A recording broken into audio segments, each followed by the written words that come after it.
करने से, सेंट छिड़कने से नहीं आएगा, जीवन का सुगंध श्रेष्ठ कर्म से आएगा। विवेकानंद जी से किसी ने पूछा, उनके परिकर ने स्वामी विवेकानंद जी से कि गुरुदेव, हम 1000 वर्ष तक जीवित रहना चाहते हैं, क्या करें कि 1000 साल तक की हमारी उम्र हो जाए? कैसे रहें, क्या खाएं, क्या व्यायाम करें, जीवन कैसा हो, 1000 वर्ष तक हम जीवित रह जाएं? विवेकानंद जी बोले, प्यारे, 1000 वर्ष तक जीवित रहना चाहते हो तो इसके लिए आवश्यक नहीं है कि तुम्हारी आयु 1000 वर्ष की हो जाए। बोले, गुरुदेव, बिना आयु के जीवित कैसे रहेंगे? विवेकानंद जी ने कहा, प्यारे, 40 साल, 50 साल, 35 साल, 30 साल, इतनी उम्र में ही ऐसा काम कर दो कि आने वाले 1000 वर्षों तक लोग तुमको याद करते रहे। ये जीवन की अमरता है। श्रेष्ठ कर्म ऐसा हो कि उसकी सुगंध हमारे जाने के बाद भी समाज में बनी रहे, समाज को ऐसा मार्गदर्शन दे कि हम चले जाएं लेकिन हमारा द्वारा दिया हुआ दिशा लोगों के पथ को प्रकाशित करता रहे। ये जीवन का सुबास है, ये बिना गुरु कृपा के होने वाला नहीं है। सुबास, सुरुचि, सुबास, तीसरा है सरस होना। देखिए, सरस होना तो बड़ा आवश्यक है। रूखा आदमी, अच्छा बताओ, जौन लकड़ी सूख जाती है किस काम में आती है? हाँ, जलाने के काम आती है। उसी प्रकार रूखा आदमी किसी काम का नहीं है। जीवन में प्रयास करिए सरसता बनी रहे। सरसता यानी अपनों के प्रति प्रेम बना रहे। जब तक जीवन से स्वार्थ समाप्त नहीं होगा तब तक सरसता बनने वाली नहीं है। स्वार्थ कब समाप्त होगा माई बाप? जब ये पता चल जाएगा कि क्षमता से अधिक प्राप्त हो गया है। आदमी क्यों मांगता है जानते हैं? उसको लगता है कि बिना मांगे मिलेगा ही नहीं। क्या लगता है? बिना मांगे मिलेगा ही नहीं। और यहां बिना मांगे सब मिल रहा है।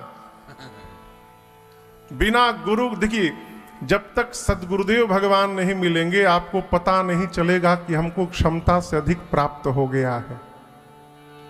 यदि सही सही हिसाब किया जाए आकलन का तो जो मिला है वो भी पास से चला जाएगा। और जब ये पता चल जाएगा कि सब कुछ प्राप्त हो गया है तो जीवन में कुछ पाने की तमन्ना नहीं रहेगी, स्वार्थ समाप्त हो जाएगा। और यही सरसता को प्रारंभ देता है। सुरुचि, सुबास, सरस, अनुरागा। गुरुदेव भगवान की कृपा से जीवन में अनुराग आएगा। अनुराग क्या है? भगवान के साकार रूप में प्रेम हो जाना, इसको अनुराग कहते हैं। राग, अनुराग, और तीसरा है वैराग। कई लोग भगवान की पूजा करते हैं, घरवा वालों पर तोप ताने रहते हैं।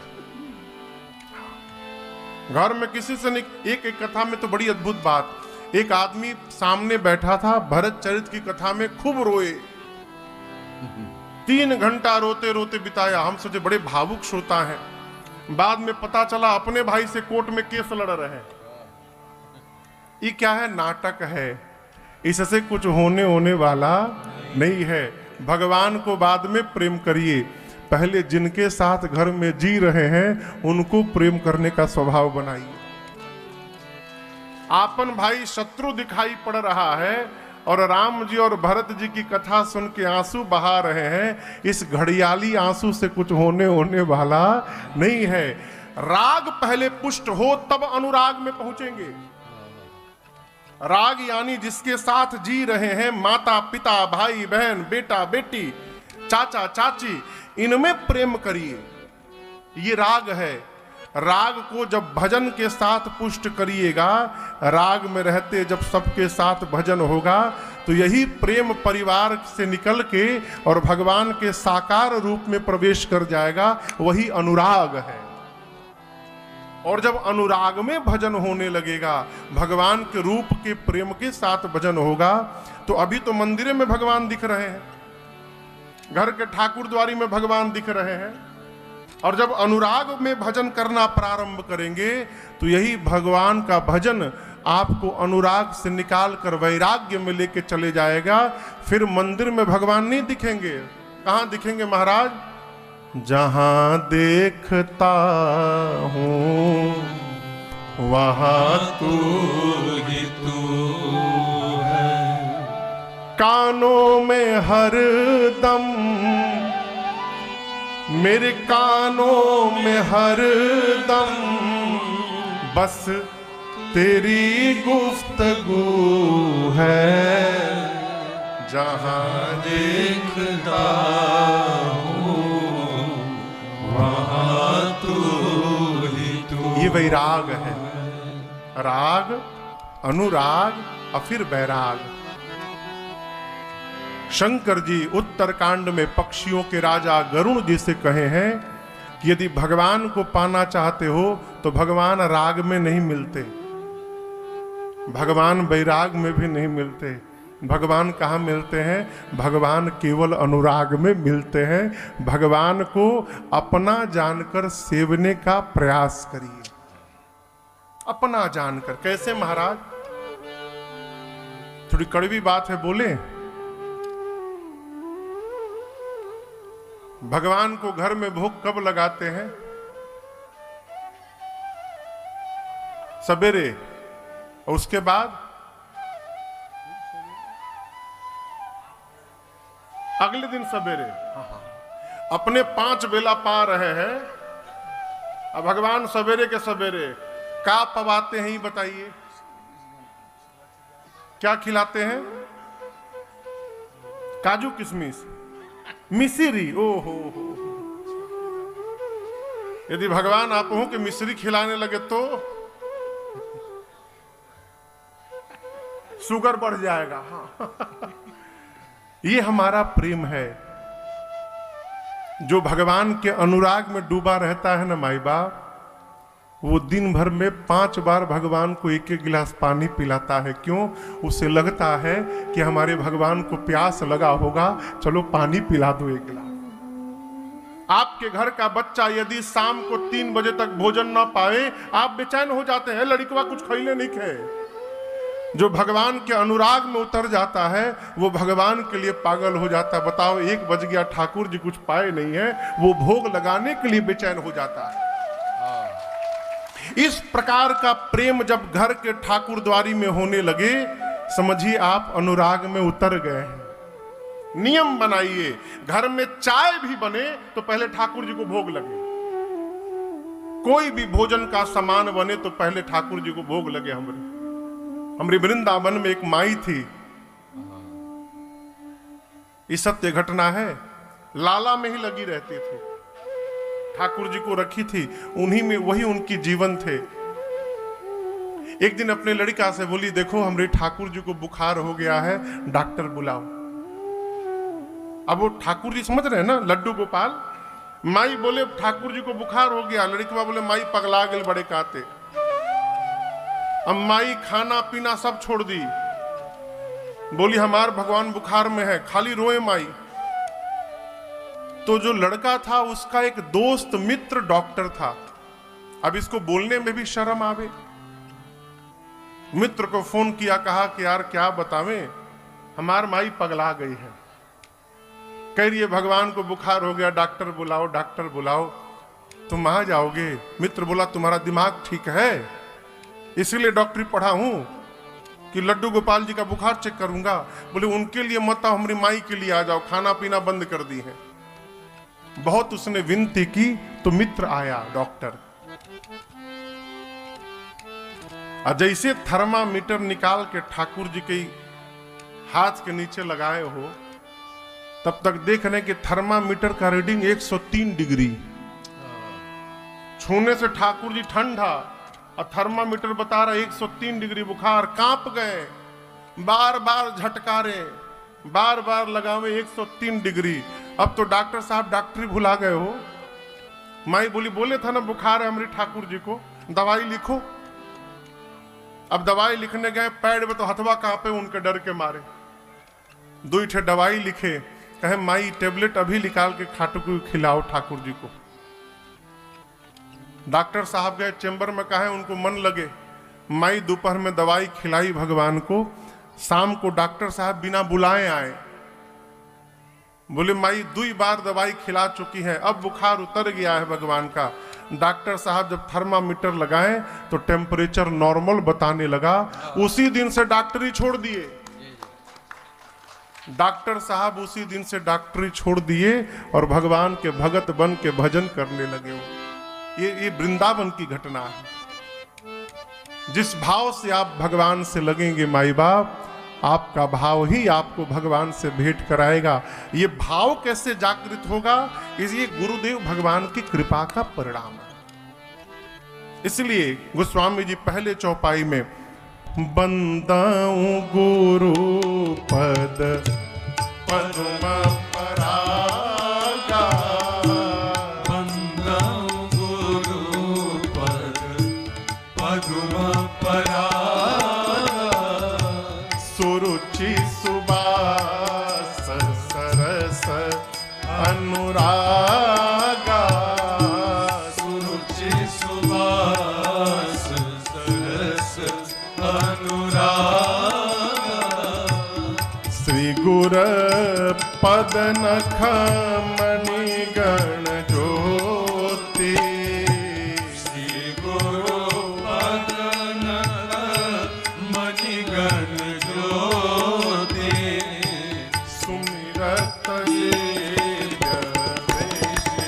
दिया होती, सुमिरत दिया होती। के पांव के अंगुष्ठ में अंगूठे में जो नख है उसमें मणि के समान प्रकाश है, और उस प्रकाश का हृदय में स्मरण करने मात्र से हृदय में जो अंधकार फैला है, गुरुदेव भगवान के चरण के नख का प्रकाश हृदय के अंधकार को समाप्त कर देता है। सुमिरत दिव्य दृष्टि ही होती, हृदय में दिव्य दृष्टि की प्राप्ति होती। गुरु चरण रज की वंदना करने के बाद गोस्वामी तुलसीदास जी महाराज ने ब्राह्मण देवताओं की वंदना की, भूदेव की वंदना की, संत समाज की वंदना की। गोस्वामी तुलसीदास जी महाराज संत समाज को चलता फिरता प्रयाग कह रहे हैं। जो जग जंगम संत क्या है? चलते फिरते प्रयाग है। यदि उस प्रयाग में आपको स्नान करना हो, ये तो खरगड़ा नाम है ना, ये खरगड़ा गांव से निकल के पहले आपको डेहरी अनसोन जाना पड़ेगा, और डेहरी अनसोन से या तो 4 चक्का लिए तो सीधे हाईवे पकड़िए प्रयाग जाइए, ना तो डेहरी अनसोन से ट्रेन पकड़िए, ट्रेन से प्रयाग जाइए। अब प्रयाग में भी उतरने के बाद स्टेशन में संगम पर जाइएगा, तब आपको स्नान होगा। लेकिन संत ऐसे प्रयाग हैं जिनमें स्नान करने के लिए आपको कहीं जाना नहीं है। ये संत रूपी प्रयाग ही आपके गांव में आपके दरवाजे घूमते रहते हैं, जितना चाहे डुबकी लगा लो। जो जग जंगम तीर्थ राजू, गोस्वामी जी कहते हैं सब ही सुलभ सब दिन सब देसा, सब ही सुलभ, सबको सुलभ है। कब सुलभ है? सब दिन सुलभ है। कहां सुलभ है? सब देश में सुलभ है। परसों तक गाजीपुर में कथा गाएं, आज से खड़गड़ा गांव में कथा गा रहे हैं, 11 मार्च से जगन्नाथपुरी में कथा गाएंगे, और 22 मार्च से अमेरिका में जाके गाएंगे। आप बताओ, इहो देश में सुलभ है, उधरों सुलभ है। धरती के किसी भी कोने में आप चले जाइएगा, वहां आपको संत प्राप्त होंगे और वहां आपको भगवान की कथा प्राप्त हो जाएगी।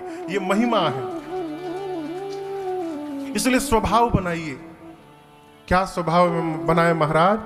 संतों के संग में बैठने का स्वभाव बनाइए। इस प्रयाग में जो स्नान करेगा, गोस्वामी जी कहते हैं मज्जन फल पेखिय तत्काला, मज्जन फल पेखिय तत्काला, काक हो ही पिक बकऊ मराला, काक होइक बकऊ मराला, सुनि आचरज कर जन कोई, सुनिया चरज करे जन कोई, सत्संगति महिमा नहीं कोई, सत्संगत महिमा नहीं कोई, बिनु सत्संग विवेक न होई, बिनु सत्संग विवेक न होई, राम कृपा बिनु सुलभ न सोई, राम कृपा बिनु सुलभ न सोई, राम कृपा बिनु सुलभ न सोई, राम कृपा बिनु सुलभ न सोई। मज्जन यानी स्नान करना, मज्जन यानी स्नान करना। गोस्वामी जी कहते संत रूपी प्रयाग में मज्जन फल पेखिया तत्काला, संत रूपी प्रयाग में स्नान करने का फल पेखिए यानी देखिए क्या तत्काल। मज्जन फल पेखिय तत्काला क्या होगा महाराज? काक हो ही पिक अब बकऊ मराला। काक यानी कौआ कोयल बन जाता है, अब बगुला हंस बन जाता है। अब सत्संग करने के बाद कौआ कोयल कैसे बन जाएगा? हो ये संभव है क्या कि कौआ कोयल बन जाएगा? कौआ कौवे के ही रूप में रहता है, लेकिन उसकी जो बोली है वो कोयल की तरह मीठी हो जाती है। ये सत्संग का प्रभाव है। बगुला बगुला ही रहेगा, लेकिन उसका स्वभाव बगुले जैसा नहीं रहता है, उसका स्वभाव हंस जैसा हो जाता है। ये देखिए, साधु के वेश में काल नेमी था, लेकिन उसको दंड मिला। जामवंत जी रीछ है, हो हनुमान जी बानर है, लेकिन पूरे संसार में पूजनीय है। क्या है? वेश से पहले कर्म की प्रधानता है। हम उगरही अंत न हो ही निबाहु, काल नेम जिमि रावण। रावण हो चाहे राहु हो चाहे काल नेमिया हो, यदि भेद खुल गया तो फिर उसका निर्वाह होने वाला नहीं है। स्वरूप क्या है मायने नहीं रखता है, हमारा कर्म कैसा है ये मायने रखता है। गोस्वामी जी कहते सत्संग करने के बाद, सत्संग में गति करने के बाद कौआ कोयल जैसा व्यवहार करने लगता, बगुला हंस जैसा व्यवहार करने लगता है। और ये सुनकर कोई आश्चर्य न करे, वाल्मीकि जी, नारद जी, अगस्त्य ऋषि सबने अपनी अपनी कथा सुनाई है। व्यवहार कैसे बदलता है माई बाप? बिनु सत्संग विवेक न होई, राम कृपा बिनु सुलभ न सोई। बिना सत्संग के विवेक जागृत होने वाला नहीं है। महाराज विद्यालय में विवेक नहीं है, विद्यालय में, क्षमा करिएगा, विद्यालय में जानकारी है। विद्यालय में जो प्राप्त हो रहा है वो विवेक नहीं है, जानकारी है। उस जानकारी का कहां प्रयोग करना है और कहां, ये जितने आताताई आतंकवादी हुए हैं, ये क्या अंगूठा छाप थोड़ी है। ये विवेक नहीं था, इसलिए पता नहीं चल पाया। विवेक कैसे प्राप्त होगा? केवल सत्संग में। और वो सत्संग कैसे मिलेगा? जब तक अनंत की कृपा नहीं होगी तब तक सत्संग मिलने वाला नहीं है। इसलिए कबीरदास जी कहते हैं, बार बार कहते हैं, सभी महापुरुष कहते हैं, संतन के संग लाग रे तेरी अच्छी बनेगी। संतन के संग लाग रे तेरी अच्छी बनेगी। संतन के संग लाग रे तेरी अच्छी बनेगी। संतन के संग लाग रे तेरी अच्छी बनेगी। अच्छी बनेगी तेरी बढ़िया बनेगी। अच्छी बनेगी तेरी बढ़िया बनेगी। अच्छी बनेगी तेरी बढ़िया बनेगी। अच्छी बनेगी तेरी बढ़िया बनेगी। होए बड़ो तेरो भाग रे। होए बड़ो तेरो भाग रे तेरी अच्छी बनेगी। संतन के संग लाग रे तेरी अच्छी बनेगी।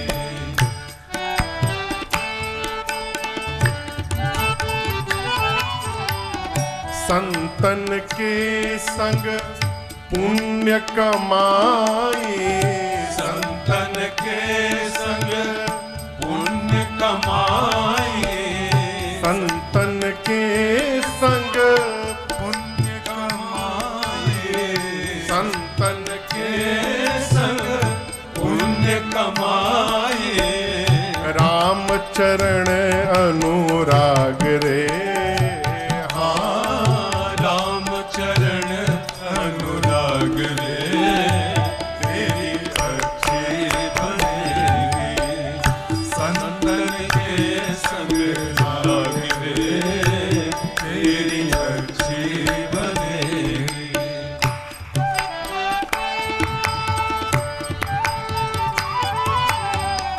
ध्रुव की बनी प्रहलाद जी की बन गई। ध्रुव की बनी प्रहलाद जी की बन गई। ध्रुव की बनी प्रहलाद जी की बन गई। ध्रुव की बनी प्रहलाद जी की बन गए। शबरी के खुल गए भाग रे। शबरी के खुल गए भाग रे तेरी अच्छी बनेगी। संतन के संग लाग रे तेरी अच्छी बनेगी।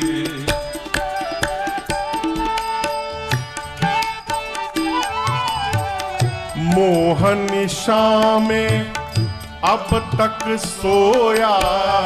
मोहन शाह अब तक सोया।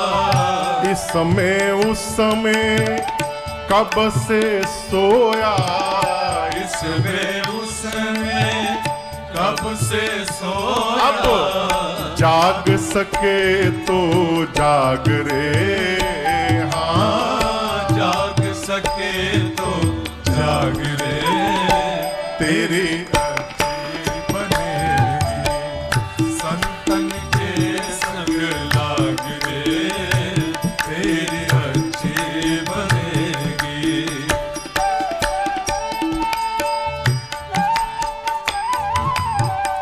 सुत बित लोक ईषणा तीनी।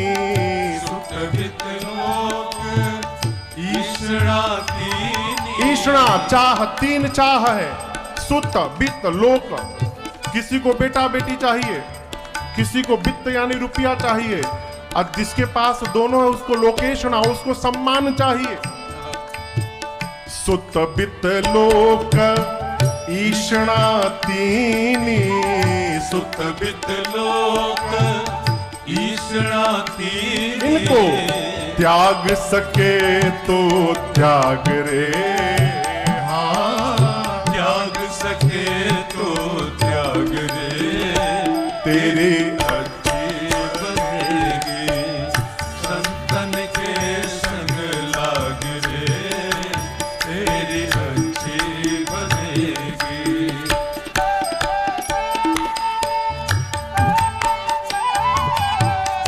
कहत कबीर सुनो भाई साधो।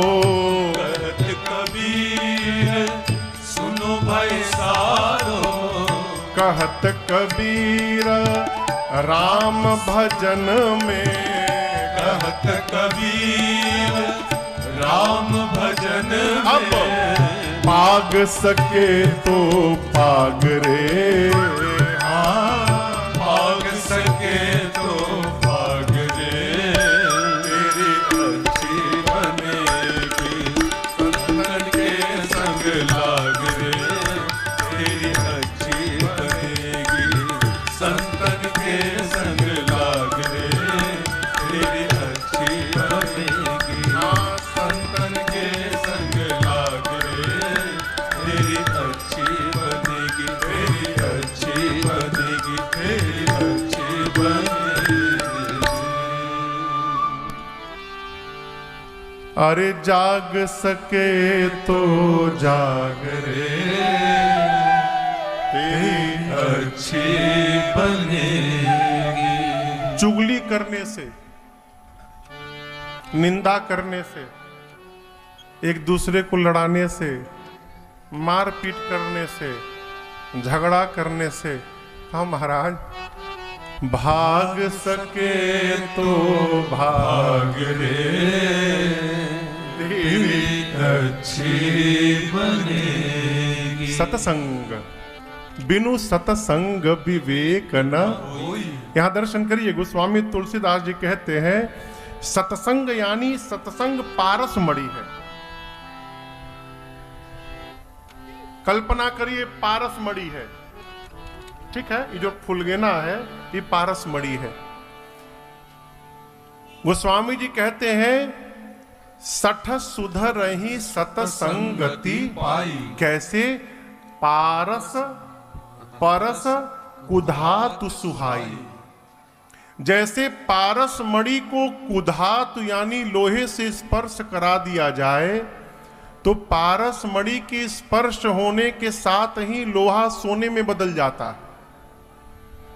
जैसे पारस मणि का संपर्क हुआ तो लोहा सोने में बदल गया, उसी प्रकार सत्संग का स्पर्श हो जाए तो 60 व्यक्ति विद्वान में परिवर्तित हो सकता है, इसमें कोई संशय नहीं है। लेकिन दोनों में एक अंतर दर्शन करिए। पारस मणि लोहे को तो सोना बना देता है, परंतु जो लोहा सोना बनता है उसके अंदर ये गुण नहीं देता है कि तुम भी जिसको छुओगे वो सोना बनेगा। लेकिन सत्संग जिस सठ को विद्वान बनाता है उसके अंदर ये गुण देता है कि आगे तुम भी जिस मूर्ख को छुओगे वो तुम्हारे सत्संग से विद्वान होता रहेगा। ये विशेषता है सत्संग की। गोस्वामी तुलसीदास जी कहते हैं विधि हरि हर कवि कोविद बानी। ब्रह्मा जी, शंकर जी, विष्णु जी, सभी विद्वान को भी कवि लोग कहत साधु महिमा सकुचानी। साधु की संत की महिमा गाने में संकोच करते हैं। उस महिमा को सोमो सन कहे जात न कैसे साक बनिक मणि जैसे। जिस प्रकार सब्जी बेचने वाला हीरा का मूल्य नहीं बता सकता है, उसी प्रकार मेरे द्वारा संत की महिमा गाई जा नहीं सकती है। गोस्वामी तुलसीदास जी ने संत की महिमा गाई। संत की महिमा गाने के बाद बाबा दुष्टों की भी वंदना की।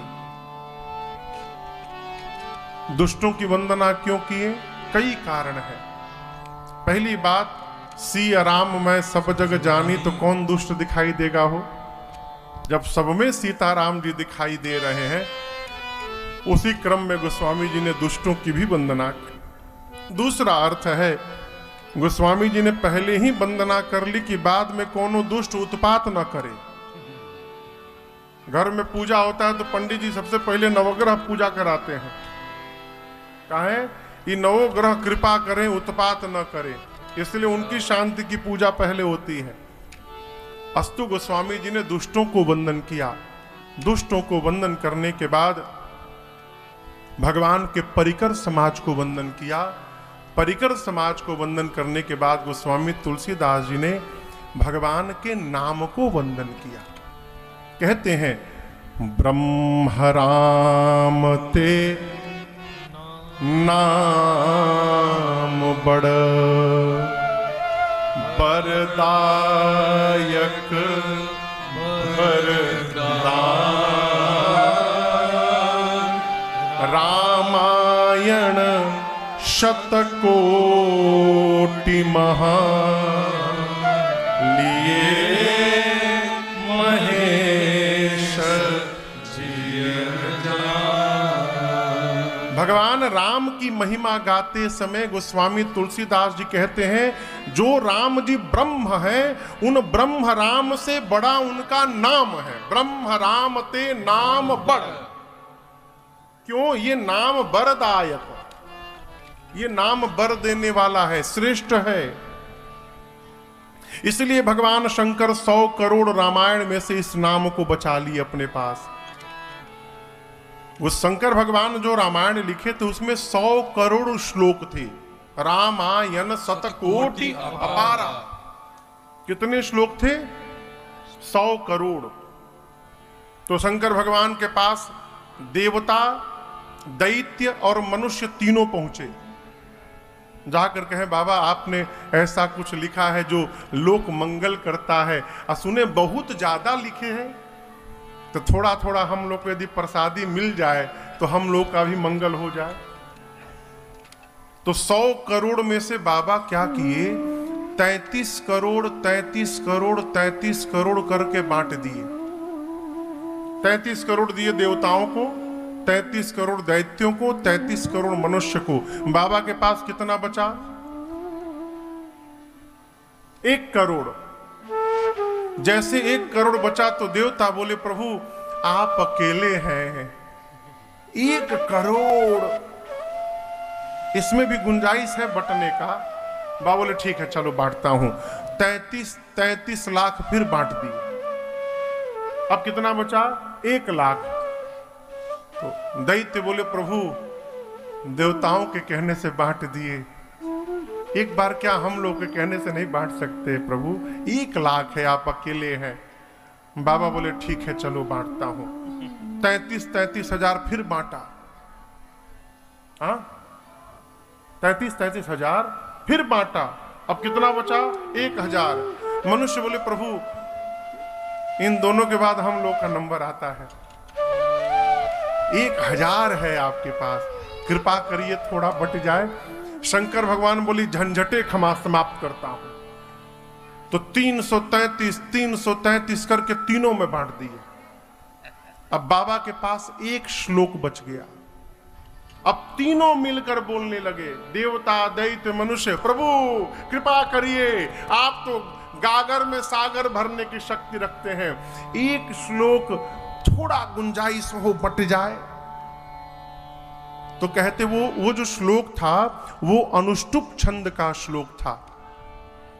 उस अनुष्टुप छंद में 32 अक्षर होते हैं। तीनों मिलके कहे प्रभु 32 अक्षर आपके पास है, इसको बांट दीजिए। तो शंकर जी 10-10 अक्षर वो भी बांट दिए। अब बाबा के पास 2 ही अक्षर बच गया, रा और म, बस 100 करोड़ बट गया, केवल 2 अक्षर बाबा के पास बचा है। अब तीनों फिर जैसे मूड बनाए बोलने के लिए। शंकर साहब सावधान, अब बोलना मत तुम तीनों, पूरा रामायण तुम लेके चले जाओ, लेकिन मैं इन 2 अक्षरों को जीवन में कभी किसी को नहीं दे सकता, क्योंकि यही दोनों शंकर के प्राण तत्व हैं। और वो 2 अक्षर थे रा और म, राम। इसलिए गोस्वामी जी कहते रामायण शतकोटि मह लिए महेश जी जान। 100 करोड़ रामायण में से भगवान शंकर ने राम शब्द को अपने पास रख लिया। क्यों? ये राम शब्द भगवान राम से भी बड़ा है। आप देखिए ना, राम जी आए, राम जी बोले मैं भगवान हूं। उत्तरकांड में राजा बनने के बाद राम जी बोले हैं मैं भगवान हूं, मेरी शरण में आओ उद्धार होगा। गिने चुने लोग गए, केवल गिने चुने लोग। कौन कौन गया? जटायु जी गए, हनुमान जी गए, शबरी गई, सरभंग जी गए, सुतीक्षण जी गए। आप उंगली में गिन लीजिएगा कौन कौन गया। लेकिन कलिकाल में देखिए, भगवान जो काम नहीं कर पाए वो भगवान का नाम कर रहा है। हजारों नहीं करोड़ों लोग संसार छोड़ के भगवान की शरण में पहुंचे हैं। ये केवल भगवान के नाम का प्रभाव है, कोई अधिकार नहीं, केवल भगवत नाम। महात्मा लोग एक ही नाम है, हरे रामा राम राम राम हरे हरे, हरे कृष्णा हरे